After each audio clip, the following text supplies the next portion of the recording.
I would like to welcome Ashok Bhargava, President of Writers International Network Canada. Please come up. Thank you.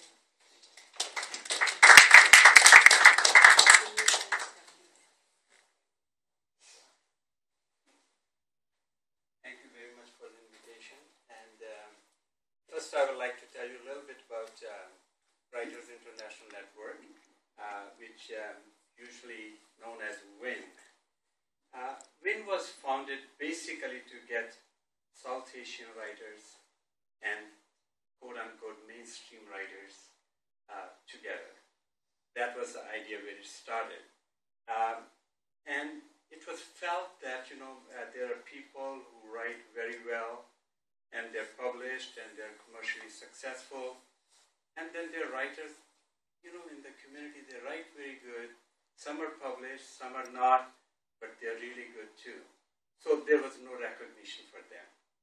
So we came up with the idea that we'll select the people, our colleagues, and judge their work on their own merit, not comparing anybody's work with anybody else, just seeing for clarity and the message that comes out from the work and recognize them. So the challenge for WIN is to discover and encourage and make them come out and then recognize them and award them.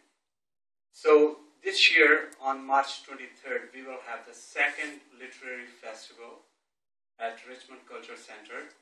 And the nomination for this year has already closed on November 30th. But after that, we basically take the approach, anybody can say, hey, you want to look at my work? And we would be very happy to do that. So that's what WIN stands for. And we try to bring, not necessarily now, South Asian community, multicultural community, but there's a common denominator. It has to add to Canadian literature. It has to be in the language which everybody can understand. So I'm hoping that next year all of you would ask me, Ashok, come by, look at my work.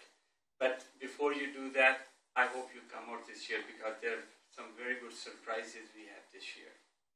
So that's where Writers International Network. We don't have a website. It's simply on the Facebook, so you can check it out there. And hopefully we'll have a website in the near future somewhere. And I'm a writer, poet. I have published 4 books of poetry. And the poem I'm going to read is my latest work. Some may have heard that. A few months ago, I had the opportunity to take a bus ride to Prince George, night bus, Greyhound. And I simply couldn't sleep. And I don't know where, looking outside the window where I couldn't see anything, just the dark, 40 years of my life in Canada came in front of my eyes.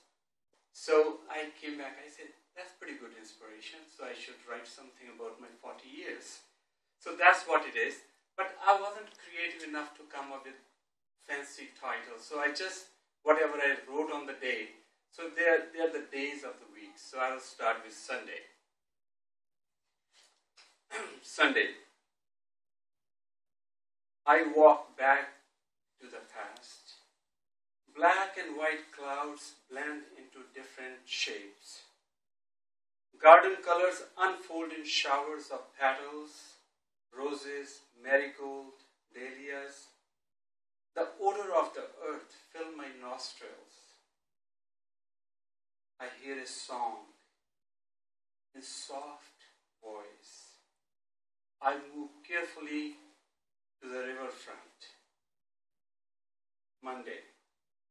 Water is a motion and emotion of Jammu Tavi River, overflowing its banks with a bustle. Women wash clothes and bathe naked as the morning light drives darkness to the other side of the river. Back at home, a breeze blows through the open window. The curtains brush against the wall. It's late, and night is still.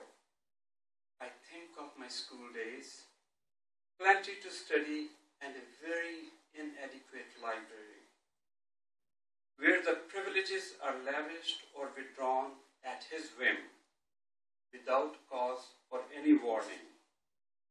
I wish to defy his authority and live the way I want, free and simple beyond the boundaries of dreams.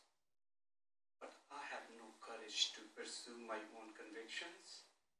I'm told what I receive is not punishment, but a lesson in discipline from the goodness of his heart. I have no bitterness, only the meekness of my personality. You have entered my soul. I'm burdened under your deeds. I cannot stare back at you.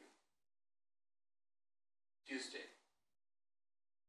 It's Tuesday evening at the temple, and the air is loaded with marigold and jasmine. Men wearing dhoti and women in colorful saris sweep the marble floor.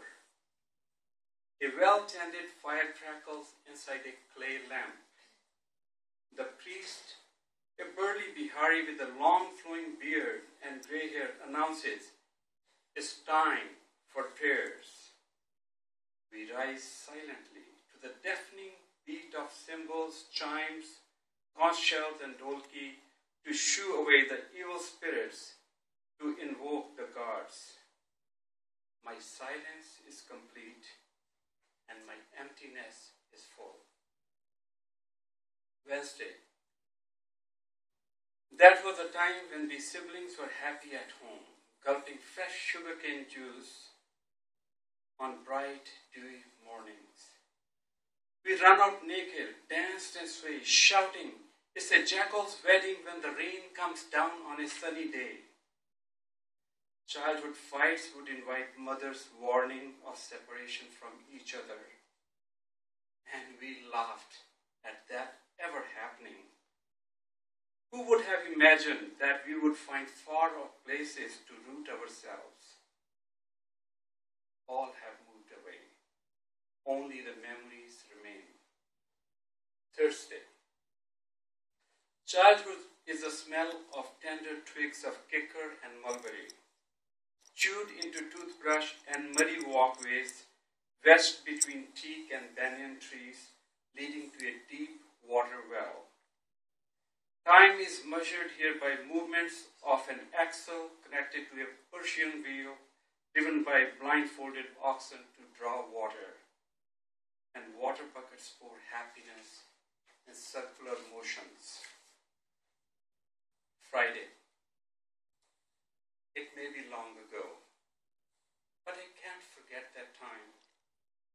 At night, I lie alone upon the bed, composing lost words over my chest, recollecting those days, my father longing to meet his eldest son. Dust particles shimmer in his overgrown beard. He called his second son to read the scriptures and to prepare for his departure. Saturday. She moved her hands in rhythms of uncertainty, pointing to the corner where the walls meet the ceiling. With folded hands, she gathers prayers from the air for the well-being of her family. No one was there to hear her last words.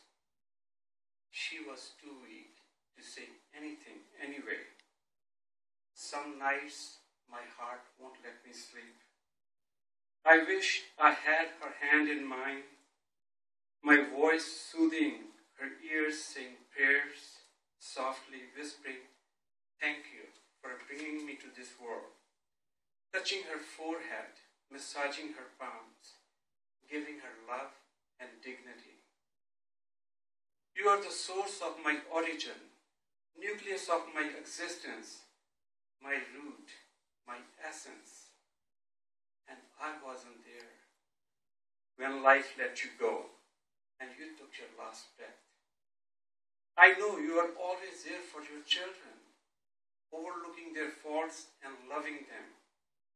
You walk to the market, carry grocery bags, cook fluffy flat bread with roti, made pickles of spiced dreams and hopes. Day after day, you washed dirty laundry to the freshness of smiles. Still, I cannot believe your fragile body making it to the morgue in a hospital gown. And your trunk, kept at a far-off place, Jalandhar. Why? I don't know. I wish I could retrieve your favorite dress of salwar kameez and woolen shawl, iron it, help you put it on, and go back in time to where all your children huddle around the cold stove angiti and you telling stories. When I pour your ashes into the holy Ganges, it reminds me of lives lived, voices spoken and heard long ago, begging forgiveness for the follies of life. Sunday again, here in Vancouver. Why does the wind not cease? Why does the mind not rest? Why do the water-seeking truth never ever cease? All alone, I enjoy my emptiness. It fills my heart with joy. Emptiness fills emptiness, and it cannot be poured out. Thank you.